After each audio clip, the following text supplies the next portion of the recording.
तो इस वक्त की बड़ी खबर आपको बताएं, विधायकों की खरीद फरोख्त मामले में एसओजी ने गजेंद्र सिंह शेखावत को नोटिस दिया है। एसओजी की नोटिस को लेकर शेखावत ने कहा है कि मेरे पीएस को नोटिस भेजा गया है, सोशल मीडिया के जरिए रिकॉर्डिंग मिली है। यह कहा है गजेंद्र सिंह शेखावत ने। एसओजी ने समय और तारीख मांगा है कि कितनी तारीख को किस वक्त वो अपना समय देंगे। तो यह बड़ी जानकारी इस वक्त की आपको दें। गजेंद्र सिंह शेखावत ने कहा है कि मेरे पीएस को नोटिस भेजा गया है, सोशल मीडिया के जरिए ये रिकॉर्डिंग मिली थी और अब एसओजी मुझसे समय मांग रही है पूछताछ के लिए। मेरे नाम से जो है वो आरोप लगाते हैं, मुकदमा दर्ज हो गया है। राइट। पुलिस जो है बयान लेने के लिए प्रयास कर रही है। उन्होंने मुझे नोटिस दिया है और मुझे ऐसा बताया गया है कि एक टीम बनाई गई है जो गिरफ्तार करने के लिए आ रही है। वहीं दूसरी तरफ पायलट गुट की याचिका पर सुनवाई इस वक्त हाईकोर्ट में चल रही है। अभिषेक मनु सिंघवी दलीलें दे रहे हैं। पायलट गुट की याचिका प्री मैच्योर है, यह कहा है अभिषेक मनु सिंघवी ने। साथ ही उन्होंने कहा है कि लिमिटेड ग्राउंड पर ही हाईकोर्ट दखल दे सकती है, स्पीकर के फैसले पर हाईकोर्ट दखल नहीं दे सकती, यह भी कहा है अभिषेक मनु सिंघवी ने। और इन तमाम बातों को लेकर के उन्होंने कहा है कि याचिका जो लगाई गई है उसे खारिज किया जाए। तो शुक्रवार को स्पीकर की तरफ से बहस अधूरी रह गई थी, पायलट गुट की ओर से बहस पूरी हो चुकी थी और अब आगे की सुनवाई इस वक्त कोर्ट में चल रही है।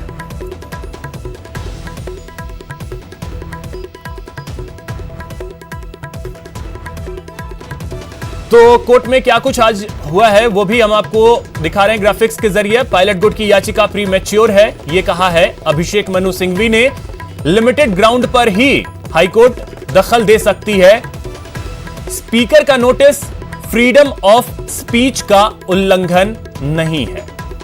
सिंघवी ने याचिका को खारिज करने की मांग की है और इस वक्त सुनवाई हो रही है हाईकोर्ट में और हर किसी की निगाह जो है वो टिकी हुई है यहीं कि यहां से आखिर हाईकोर्ट क्या कुछ फैसला देता है।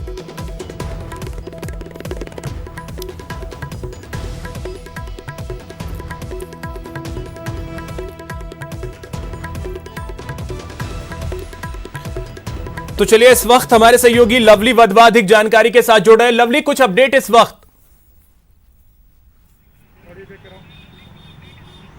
देखिए, अपडेट्स की जहां तक बात करें, अभिषेक मनु सिंघवी ने अपनी दलीलों को जो इर्द गिर्द घुमाया है वो इसी पर है कि जिस तरह से विधानसभा स्पीकर ने जो नोटिसेस जारी किए हैं वो नोटिसेस के आधार पर कोर्ट को किसी तरह का कोई फैसला इंटरफेयर नहीं करना चाहिए और वो बार बार इस बात का जिक्र कर रहे हैं कि ये जो याचिका है ये प्री मैच्योर याचिका है और इस मसले को लेकर के ये बार बार कहा जा रहा है कि जो विधायक हैं उनको केवल एक नोटिस जारी किया गया, उनके खिलाफ कोई कार्रवाई फिलहाल विधानसभा की ओर से या विधानसभा कार्यालय की ओर से, स्पीकर की ओर से नहीं की गई है।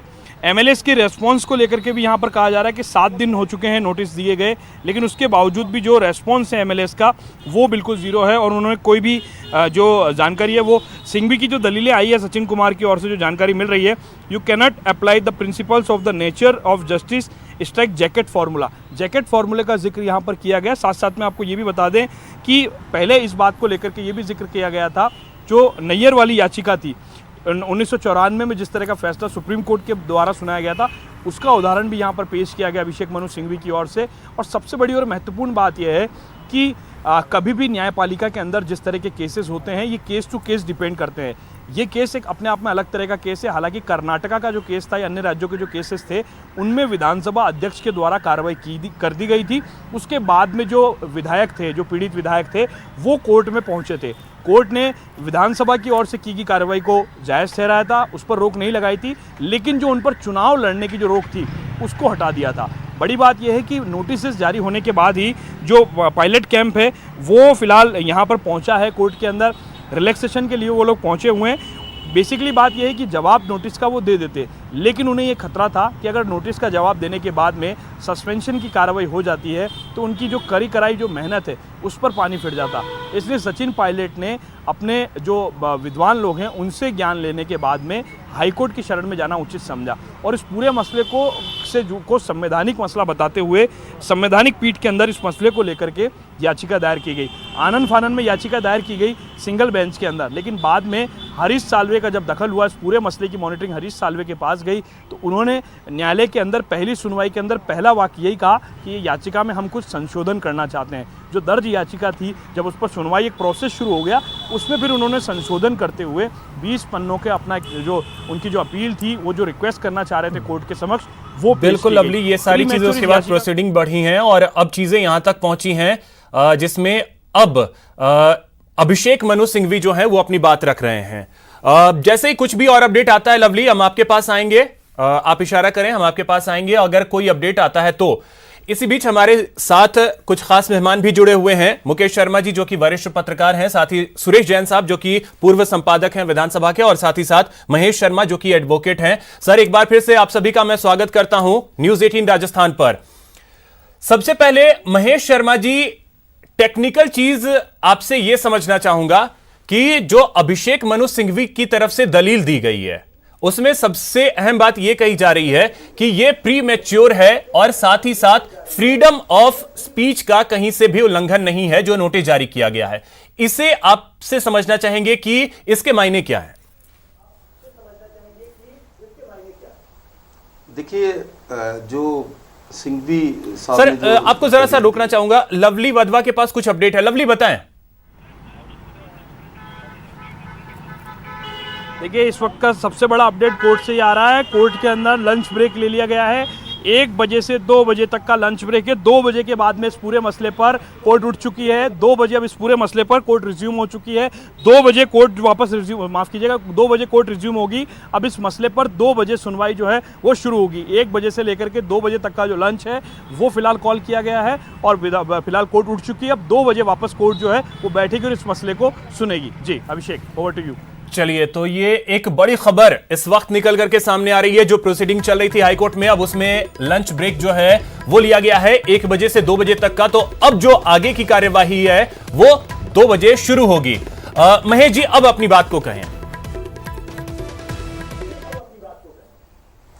देखिए, सबसे पहले इस मसले को समझने के लिए जाना पड़ेगा कॉन्स्टिट्यूशन के जो शेड्यूल 10 है उसका सेक्शन 2 में ऐसे विषय है, पहले भी सुप्रीम कोर्ट की कॉन्स्टिट्यूशनल बेंच के सामने और विभिन्न राज्यों से इस तरह की चीज़ें आ चुकी है और उस पर लगभग सुप्रीम कोर्ट का सेटल्ड व्यू है कि जो विधानसभा अध्यक्ष के पावर हैं वो इमेंस पावर होते हैं कि वो ये डिसाइड कर सकते हैं। लेकिन यहाँ जो सेक्शन 2 सब क्लॉज 1 को जो चैलेंज किया है उसमें ये देखना पड़ेगा कि how this notice has been borne out. ये नोटिस किन परिस्थितियों में दिया गया, क्यों दिया गया, क्योंकि यह एक इंटेंट जो वर्ड है that has to be decide और describe by the high court in their judgment. यहां जो नोटिस दिया है, नोटिस किन सर्कमस्टांसेस में दिया है और किन लोगों को दिया है। देखिए, सचिन पायलट अभी तक कांग्रेस लेजिस्लेटिव पार्टी के मेंबर हैं। सचिन पायलट कांग्रेस पार्टी जो है उसके मेंबर हैं। आज तक उनके खिलाफ पार्टी ने कोई कार्रवाई नहीं की है और उन्होंने ऐसा कुछ भी नहीं कहा है जिससे कि ये लगे कि वो पार्टी के खिलाफ। अब यहां जहां तक कि इसमें दलील दी गई कि साहब ये this is not a violation of freedom of speech, तो फ्रीडम ऑफ स्पीच का जब एक डेमोक्रेटिक सेटअप में एक लिबरल व्यू ये होता है डेमोक्रेटिक पार्टी में कि within the circuit, within the circle, within the forum any matter can be raise. पहले भी ऐसे मसले उठते रहे हैं, लेकिन अगर अपनी पार्टी के भीतर डिसेंट रखना, अगर नाइत्तफाकी रखना, ये कोई वायलेशन नहीं करता है, ना तो ये किसी लॉ को वायलेट करता है और ना ये एंटी डिफेक्शन लॉ के थ्रू आता है। नहीं, लेकिन जो ये डिस्क्वालिफिकेशन की परिधि में मेरी राय में नहीं आता है। महेश जी, एक और चीज, तो अपने समर्थक विधायकों के साथ एक होटल में जाकर के बंद हो जाना, क्या ये है फ्रीडम ऑफ स्पीच? हाँ, मैं बताता हूँ। यहाँ देखिए, इसको हमको समझना पड़ेगा कि सबसे पहले जो विधानसभा अध्यक्ष जी ने जो नोटिस दिया है जी, उस नोटिस का इंटेंशन क्या है। अगर वो चले गए, एब्सेंट हैं, तो विधानसभा का अभी सत्र नहीं चल रहा है, और जब विधानसभा का सत्र नहीं चल रहा है तो विप में कौन से डायरेक्टिव का वायलेशन हुआ है। सर विप की तो बात ही नहीं है, नोटिस आपने दिया है, नोटिस की सर्विस कैसे कराई है, तो बात ही नहीं है। अब बात है दल बदल कानून को लेकर के, विप तो बहुत पीछे छूट चुका है। सचिन पायलट के ऊपर अभी तक ना तो पार्टी ने कोई एक्शन लिया है, ना सचिन पायलट ने ऐसा कोई एक्ट किया है जो कि एंटी डिफेक्शन लॉ के खिलाफ आता हो। अब एंटी डिफेक्शन लॉ में साफ है कि अगर कोई आदमी ऐसा काम करता है जो कि पार्टी विरोधी है, अब आपको यहां समझना पड़ेगा कि सचिन पायलट जब उस होटल में गए तब वो पार्टी के अध्यक्ष थे, बिल्कुल, वो राजस्थान के उप मुख्यमंत्री थे। अगर दो फ्रैक्शंस में किसी बात पर ना इत्तेफाकी होती है, अब आप ये समझिए कि एक फ्रैक्शन बुला रहा है एक होटल में, दूसरा फ्रैक्शन जाके बैठा है एक होटल में, तो ये जो इस तरह से दोनों ही दल काम कर रहे हैं, मेरी राय में तो ये कॉन्स्टिट्यूशन की व्याख्या क्या करवा रहे हैं और किस तरह से, ये तो मुझे नहीं समझ में आता। यही तो महेश जी मामले उलझे हैं, और इसी पे आज माफ कीजिएगा, हाईकोर्ट की तरफ से जो जजमेंट आता है उस पर हर किसी की निगाहें टिकी हुई हैं। एक चीज सुरेश जी आपसे अगर मैं समझूं, जो सारी बातें कही गई हैं वकीलों की तरफ से, जो अपनी अपनी दलीलें दी गई हैं, आपको लगता है कि फ्रीडम ऑफ स्पीच जो है उसका वायलेशन किया है सचिन पायलट और उसके गुट ने? मैं एक बात आपको कहूं कि ये फ्रीडम ऑफ स्पीच वाले जो बात आ रही है, ये पायलट गुट की तरफ से अपने पक्ष में जो तर्क दिए जा रहे हैं उसमें से एक तर्क यह भी है, लेकिन ये अकेला तर्क नहीं है, इसके अलावा भी बहुत सारी बातें हैं जो उन्होंने कही हैं। खाली फ्रीडम ऑफ स्पीच की ही बात नहीं है।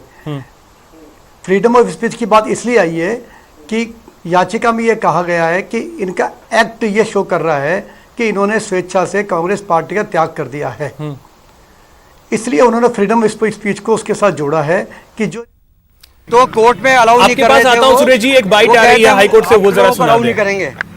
जब वो अलाउ नहीं कर रहे थे तो मजबूरी मुझे धरने पर बैठना पड़ा वहां पर, और मैं करीबन 11:30-12 बजे तक धरने बैठा। उसके बाद चीफ जस्टिस ने मुझे अंदर बुला लिया और मेरे कलीग को, हम कोर्ट के अंदर पहुंच गए। उस टाइम अभिषेक मनु सिंह बहस कर रहे थे वीसी पर, उनकी बहस खत्म हो गई, लंच हो गया, और लंच के बाद चीफ जस्टिस ने हमारी एप्लीकेशन को स्वीकार किया और हमारी एप्लीकेशन कॉपी कहा कि इनको दे दीजिए, पिटिशनर को दे दीजिए और एडवोकेट जनरल को। हमने हमारी जो एप्लीकेशन थी पार्टी बनने की, वो उनकी कॉपी हमने उनको दे दी, और अब वो 2 बजे मुकदमा रखा गया ही है। देखिए, अभिषेक मनु सिंह भी अपनी बात पूरी कर चुके, क्या हाँ, रखे गए उनके द्वारा? वो उनकी बात पूरी कर चुके। उनका मुख्य मतलब जो आर्ग्यूमेंट बेस्ड ये था ये कि ये रिप्रेजेंट प्रीमेच्योर है, इनफैक्ट उनकी कह रहे थे वो। क्या काउंटर पॉइंट रखे उन्होंने? वो देखो बहुत पॉइंट, मैं तो बहुत लेट पहुंचा हूँ, पर उनका मेन कंटेंशन ही था। अब आप पक्ष रखेंगे तो अब आप पक्ष रखेंगे या क्या आप लिखित में जवाब पेश करेंगे? अब देखिए, लंच के बाद 2 बजे हम बैठेंगे तो या तो वो जवाब की टाइम मांगे या मेरी एप्लीकेशन बहस सुन लेंगे और मुझे अलाउ कर देंगे, तो इनके बाद मैं भी अपनी बहस कर सकूंगा, अपने राइट रख सकूंगा। क्योंकि अगर ये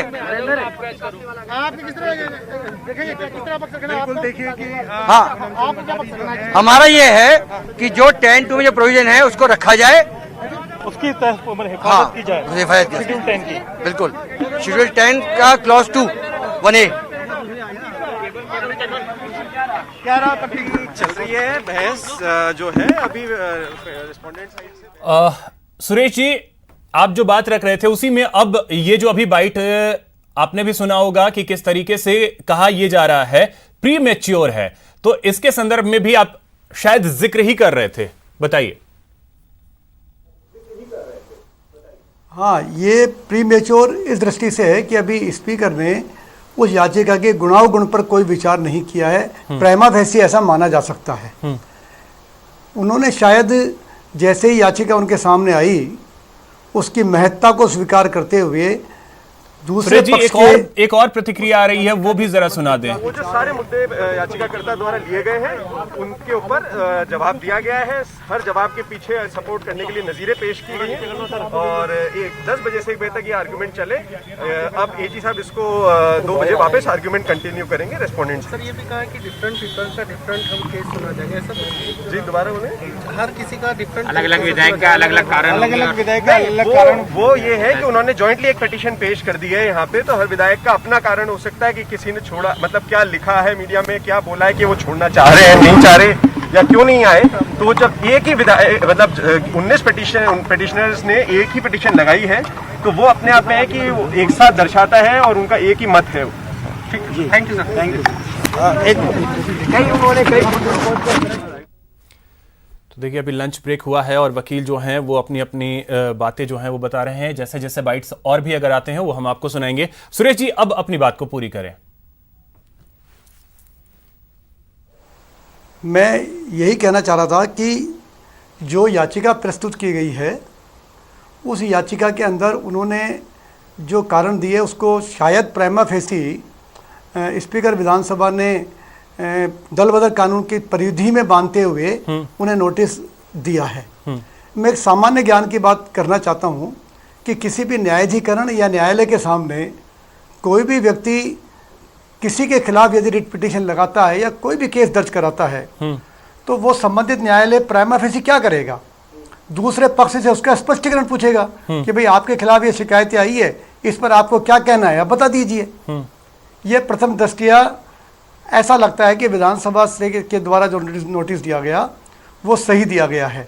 लेकिन यहाँ पर उच्च न्यायालय में जो बात पायलट गुट की तरफ से रखी गई है या सचिन जी और 18 आने की तरफ से रखी जा रही है, उसमें शायद वो ये कहना चाह रहे हैं कि स्पीकर महोदय को इस याचिका के साथ जो तथ्य दिए गए हैं उन्हें प्रारंभिक रूप पे जांच करके ही उसके बाद उन्हें निर्णय कर लेना चाहिए था कि ये दल बदल याचिका के एक चीज मुकेश शर्मा जी, अगर मैं आपसे समझूं, क्योंकि केसेस अलग अलग होते हैं, हर मामले अलग अलग होते हैं, परिस्थितियां अलग अलग होती हैं।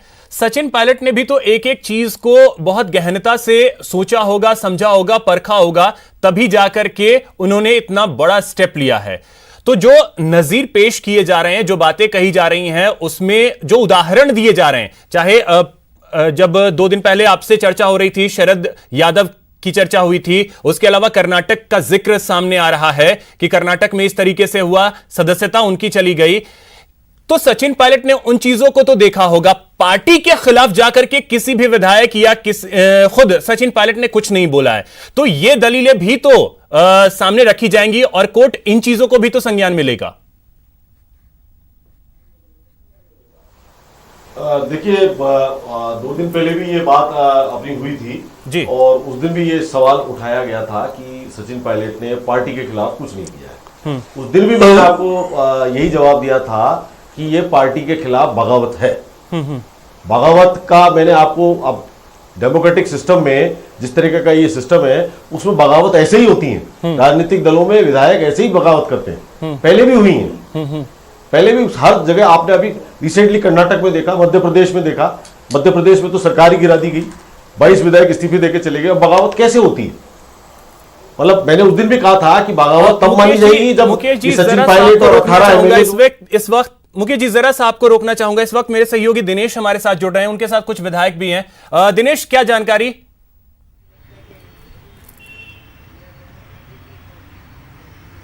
अभिषेक, देखिए, माकपा जो है आज अपनी स्थिति स्पष्ट करने वाली है, क्योंकि माकपा के जो विधायक है गिरधारी लाल मैया वो भी जयपुर पहुंच चुके हैं और बलवान पूनिया जो है पहले जैसा राज्यसभा में उन्होंने कांग्रेस के पक्ष में मतदान किया था, पार्टी ने उन्हें निष्कासित किया था।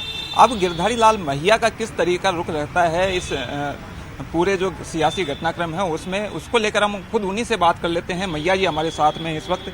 मैया जी, क्या कुछ तय किया है आपने, किधर आप जाने वाले हैं? देखिए, अभी जो हम जयपुर आए हैं, अभी किधर जाने वाले हैं, किधर आने वाले, उस बात पर नहीं आए हैं। हम सिर्फ किसानों की समस्याओं को लेकर अखिल भारतीय किसान सभा राज्य कमेटी की बैठक होगी और जो राजस्थान के अंदर किसानों पे जो मार पड़ रही है, पहले ओलावृष्टि, उसके बाद टिड्डियों की मार, उसके बाद में कोरोना के तहत राज्य सरकार ने ये घोषणा की थी हम 2 महीने के 3 महीने के बिल माफ करेंगे, कुछ किसानों को राहत देंगे। मगर आज राजस्थान के अंदर विशेषकर बीकानेर जिले के अंदर किसानों के कनेक्शन काटे जा रहे हैं, किसानों की जमीनें नीलाम हो रही है। आम उपभोक्ताओं की बात की थी हमने, हमारी मांग थी अखिल भारतीय किसान सभा की कि तमाम उपभोक्ता राजस्थान के जितने घरेलू हो, चाहे कृषि के हो, चाहे पंचर वाले हो, उनके कम से कम 6 महीने के बिल माफ किए जाए, मगर उस पर सुनवाई नहीं हुई। आज इस तरह की खबर आई कि गहलोत खेमे में जो है आपने जाने का मानस बनाया, इस तरह की खबरें आई। देखिए, ये ऑथेंटिक खबर नहीं है। अभी हमें सीपीएम को या सीपीएम के एमएलए को ये कहने की जरूरत नहीं है। अभी पोजीशन क्लियर के हम किधर जा रहे हैं किधर नहीं जा रहे हैं ये अलग बात है। हमारी अभी न कांग्रेस में है, न बीजेपी में, न किसी ना खेमे में। हम हमारी विचारधारा के साथ हैं, विचारधारा के साथ खड़े रहेंगे।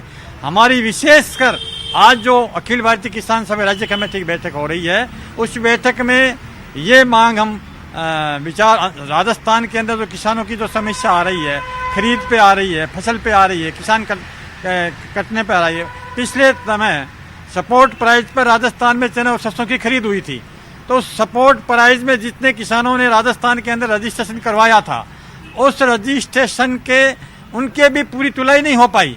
मेरे बीकानेर, देखिए, किसानों की समस्याएं आप लगातार उठाते रहे हैं, लेकिन अभी क्योंकि सियासी घमासान चल रहा है और इस तरह की खबरें लगातार आ रही थी कि आप जो है वो पायलट खेमे में, दिल्ली भी आपको बताया जा रहे थे कि आप भी दिल्ली गए, क्या इसमें कोई सच्चाई है? देखिए, बिल्कुल सच्चाई नहीं है। अभी कल मैंने आज तक में इंटरव्यू दिया था, मैं मेरे खेत में था उस टाइम ये चल रहा था कि ये होटल में चले गए हैं, तो ऑथेंटिक खबर नहीं है। अब अपने आप में कोई अगर कोई चला देता है तो उसमें ये अलग बात है। मगर अभी हम जयपुर में जब आ रहे थे तो ऐसी खबरें चल रही थी कि अशोक खेमे में वो सपोर्ट करने के लिए आ रहे हैं। विशेषकर हम किसानों की समस्याओं को लेकर, आम जन की समस्याओं को लेकर बैठक करेंगे और उसके बाद 3 बजे हमारी पत्रकार वार्ता होगी और उसमें किसानों की समस्याएं, आम जनता की समस्या, जो वर्तमान घटनाक्रम चल रहा है उसमें जो उस पर थोड़ी स्थिति स्पष्ट करेंगे। और मैं आपको ये बता देना चाहता हूँ कि राजस्थान के अंदर अभी कोरोना टाइम के अंदर जितना किसान दुखी है, आम जन दुखी है, इतना दुखी है ही नहीं। सरकार एक तरफ होटलों में बैठी है, अपनी आपस में लड़ाई लड़ रही है, उसमें हमें कोई लेना देना नहीं है। चाहे बीजेपी हो, चाहे कांग्रेस हो, कोई खेमा हो, उससे हमें कोई लेना देना। आम जनता की लड़ाई के लड़ने तो क्या राज्यसभा चुनाव में जिस तरह का रुख रहा आपका, आप तटस्थ रहे, आपने वोट नहीं किया, आपके हालांकि एक विधायक जो है जाके कांग्रेस को वोट दे के आए, तो क्या उसी तरह का रुख अब भी रहेगा अगर फ्लोर टेस्ट होता है? देखिए, अभी तो फ्लोर टेस्ट की स्थिति आएगी, उस टाइम हमारी पार्टी क्लियर करेगी इस संबंध में। अभी तो जो राजनीतिक घटनाक्रम चल रहा है, जो कहीं किसी खेमे के बता रहे हैं, कोई किसी खेमे के बता रहे हैं, मैं तो इन पूंजीवादी पार्टियों का एक ही खेमा मानता हूं। एक खेमा टांग खींचता है, एक खेमा दूसरा उठाता है। अब बीजेपी और कांग्रेस दोनों में धड़ाबंदी है, तो मैं तो इन विचारधाराओं से आज लड़ रहे हैं, कल एक हो सकते हैं। दोनों क्योंकि दुहाई यही दे रहे हैं लोकतंत्र की हत्या की, कि लोकतंत्र की हत्या हो रही है। दोनों ही पार्टियां, चाहे भाजपा हो, कांग्रेस हो, आप भी, क्योंकि लोकतंत्र बचाना आपकी भी प्राथमिकता रहेगी, तो आपने कोई तय तो किया होगा कुछ? अभी जो मैंने आपको क्लियर किया है कि हमने अभी कोई पार्टी, जब तक प्रोटेस्ट की बात आएगी, लोकतंत्र बचाने की बात आएगी या किस स्थिति में आएगी, उस तरह पार्टी जो फैसला की पार्टी पर निर्भर होगा। और निश्चित रूप से जो अभी राजस्थान विधानसभा द्वारा जो 19 एमएलए को नोटिस सदस्यता खारिज करने का दिया गया, वो उस धारा के तहत मेरे हिसाब से नहीं आता। अगर विधानसभा में अगर व्हिप जारी होती है, पार्टी जारी करती है, तो सूरत में उस धारा में जोड़ा सदस्य जा सकती है। अब आज हमारी मीटिंग चल रही है, किसान सभा की चल रही है, पार्टी की चल रही है, मैं किसी काम से गया हूँ, तो इसमें वो लागू नहीं होती, ऑथोरिटी कानूनी लागू नहीं होती। जब विधानसभा में कोई व्हिप जारी होती है तो उस सूरत में वो कानून, मैं उसमें यही लोकतंत्र का गला घोटने की तरीका है, वो भी उस तरह का भी वही लोकतंत्र के बचाने का, चाहे एमएलए हो चाहे एमपी हो, उसमें वो एक तरह की डंडे की मार चलती है किसी तरह की, ये भी लोकतंत्र के जोड़ा जाता है।